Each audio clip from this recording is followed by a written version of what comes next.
Hey, what's up guys? Tim here from Everyday Tactical Vids. Today we're looking at two knives from GTG Knives. GTG Knives, made here in the US of A, and we've got the GTG1 and the GTG2. Built originally as a backup knife for law enforcement and military by a gentleman who was involved in law enforcement a handful of years ago. And they are usable certainly in that way, but also possible as a fixed blade for everyday carry. We've got the Wharncliffe style blade, or as I'm calling it, a Wharncliffe style blade. Also maybe a modified sheep's foot depending on how you define it, but also then we have a spear point here. So two different options. You got a little strap cutter hook back here. There is no paracord on them, but they are made to be wrapped in paracord if that's what you want. They basically didn't want you to have to commit to having that if you weren't interested in it, so you can do that as well. They do come with these Kydex sheaths, so just slide this one in here like so, and then this one in here like so, and that's what they look like. Lots of different carry options here. Let's talk about some of the details, and then we'll work through the information you know about the carry option. All right, some of the details here. 1095 is your steel. Your Rockwell hardness is between 56 and 58. It does have a Cerakote on these knives, and the current models are handmade by Douglas Stice. As far as your sheaths, you saw the Kydex that comes with them. There's some leather and 500 denier nylon that's kind of tied into that, which I'll show you in 1 minute. You've got your, your what I'm calling a sheep's foot, or a Wharncliffe. I think they're calling it like a modified sheep's foot, and your spear point. You do have a strap cutter back here, and these are also usable as a glass breaker. So if you're holding it like this, you can hit against glass to actually shatter glass to get into a car, to get out of a car. Now, before we get into showing you the different options as far as how you can carry it, people are going to want to know, how does the knife actually work? Again, I'm going to leave this unwrapped at this point, and I'm like 99% sure that if you put some paracord wrap on it, it would be even more comfortable. But if it's usable and comfortable without the paracord wrap, just imagine what it would look like and how much more comfortably with the paracord wrap. So let's start. Just got a cardboard box here. We'll start with a reverse grip and pierce. Yeah, I mean, as you would expect. I mean, it's cardboard. It's not super strong, but so if the tip on a knife is good and obviously pointed, piercing will be no issue. Turn it around this way, and I'll actually stab down in.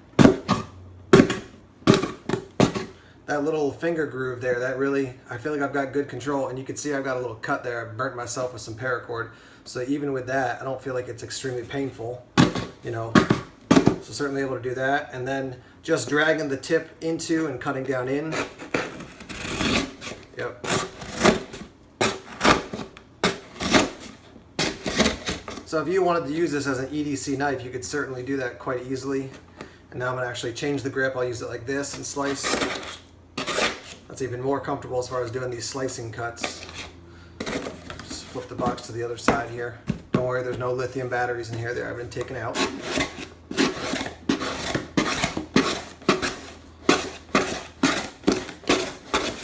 Yeah, so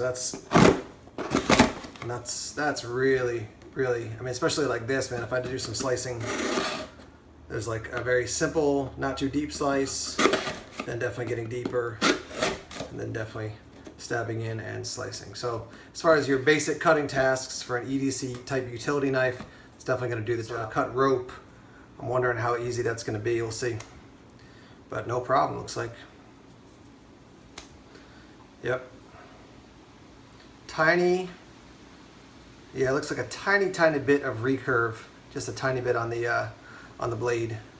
It's going to give you even more. It's going to make it even more effective to cut rope. This is not paracord. This is kind of like standard, I think, clothesline style rope. So we'll double it over here, and we'll see how that works. It's not a huge blade, obviously, but it does the job quite effectively. Just for kicks, we'll do 3. That's going to be quite a lot for a blade that's not super long. Just proportional to the blade. Let's see.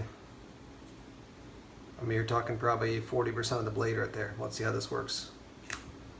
Yep, it did it. So the GTG1, yeah, definitely doing the tasks. Now you've noticed here I'm not using the GTG2. That's really, it's a spear point.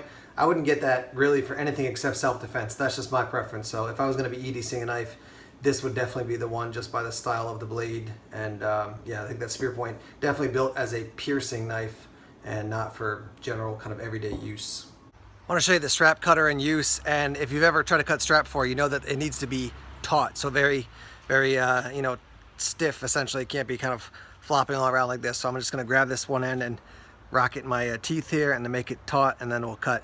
I have found that you kind of want to hook it up as you're doing it as opposed to pulling it straight across. So pull in line with the angle here, not like this. So here it is. There's your cut right there. Pretty clean. Do it again. There's your cut right there with the strap cutter. One thing I want to show you here is a bunch of the hardware. So you can see the knife and the sheath over here. So knife and sheath. Then you've got this piece of ballistic nylon up here. It's got magnetic clips. So these guys all connect together through a magnet. You get some malice clips. You have this big snap. Lots of hardware that comes with it. Let me show you the very kind of basic way you can set it up. And I'm doing this with one hand, so it's a little bit tough. But you're going to open up the magnetic clips. 1, 2, 3. All right. And then you're going to mount this like so. You would take the hardware, mount it through, and then close this down. So 1, 2, 3. So here's what it looks like. You get your hardware mounted in here. You snap the magnets together, and now you've got this system. And we're going to show you a bunch of the different options for carrying it right now. So lots of different carry options for this knife. Here's a very, very simple one, which is just drop it into your pocket with it in the sheath, like so. All right, so I take it out. Can draw the knife back into the sheath.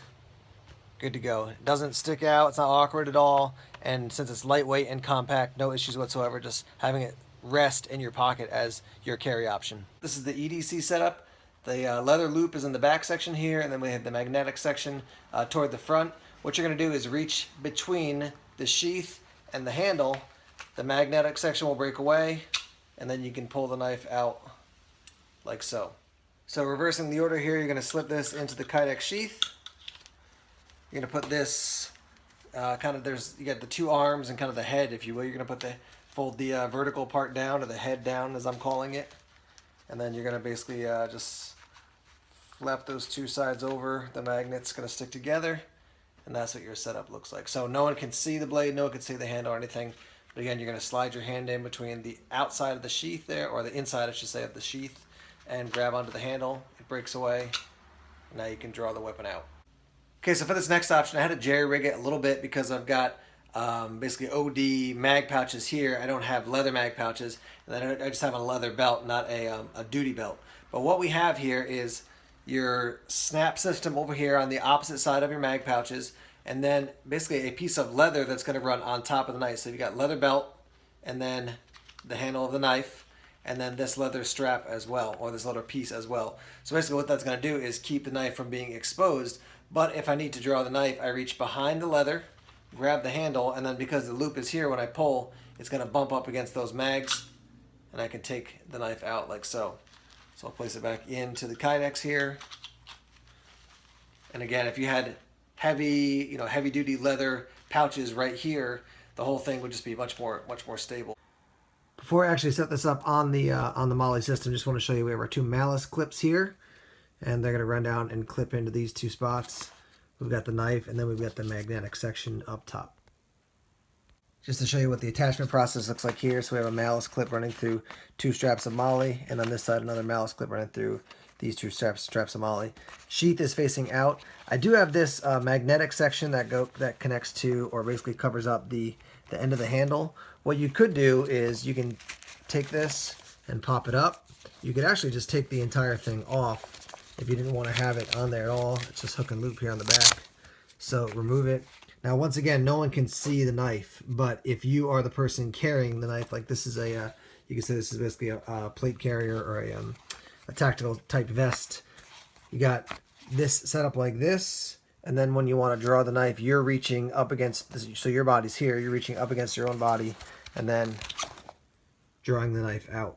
So the main thing here is that if this whole thing was flipped around the other way, the knife's sitting there like that, even if it's covered up here in the Kydex, somebody could reach in and grab it. It takes a lot more work for them to reach around behind this piece to grab a hold of it and to draw it from you without you wanting them to do that.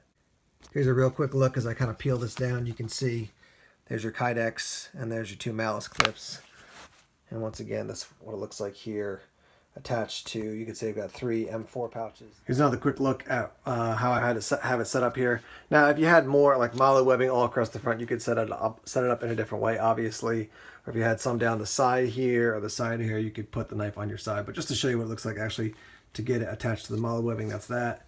And there's the knife exposed. And once again, you could put that magnetic clip on there to, you know, basically keep it attached to the sheath even a little bit more securely than it is right now. As you can see, I've paracord wrapped this. I use bright yellow paracord so much that it's kind of fuzzy on the video there. But another option for carry is certainly neck carry. You know, you rock it like a neck knife. It's a little bit heavier than maybe some other neck knives out there, but it does allow you to draw the knife out and use it that way. And I purposely actually put this bright color on just because for me, if I'm not using this as a self-defense knife, but as an everyday carry type knife, this just says, hey, I've got this. I'm not trying to hide it. I'm not trying to be, you know, covert about it. Obviously, you wouldn't do the paracord wrap in bright yellow or bright orange. If you wanted to be subtle about it, use black. Let's offer some final thoughts here on these GTG knives. First off, I mentioned it before, but this Wharncliffe style or this modified sheepfoot, that's going to be the one I would go to. The spear point is definitely for stabbing. I guess you could use it as an EDC knife, but I prefer this style. You can see I just did a super basic wrap there of the paracord, so nothing too fancy, and now I've got it as a neck knife and running it like that. So I do think it's cool. I just think it's kind of a unique design. Definitely, it's saying aggressive to me when you actually look at what the style of the blade is and just kind of the overall feel of it. I would say this is not something that says, hey, you know, this is just a little dinky knife. It definitely says aggressive to me. Let me speak to the law enforcement and military folks out there. I'm not in law enforcement and military. I can't tell you about using this in the line of duty. I'm kind of, I would say, on the edges of those circles because I know people in those worlds, but I haven't taken this out into the field, you know, as a police officer in my day-to-day life. That said, I do know from the owner of GTG Knives that he has actually sold this and given some to gentlemen serving in law enforcement down in the South, and they have liked it a lot. So they just like the concept. They like the many carry options that come with it. So yeah, I mean, I would contact GTG if you're in law enforcement and military and ask them or ask him what he thinks, you know, as far as like what would fit best for you and the line of work you're doing. But it seems like it's actually been pretty popular so far with people who are in that line of work professionally. Last thing I'll tell you is that if you click the Show More tab, it'll give you more information down below in the description section, and you can get links over to GTG to pick up these knives. Bottom line for GTG Knives is that they have lots of carry options and they're very reasonably priced for what you're getting. So check them out. Thanks for checking out this video, and as always, more videos coming soon. Take care.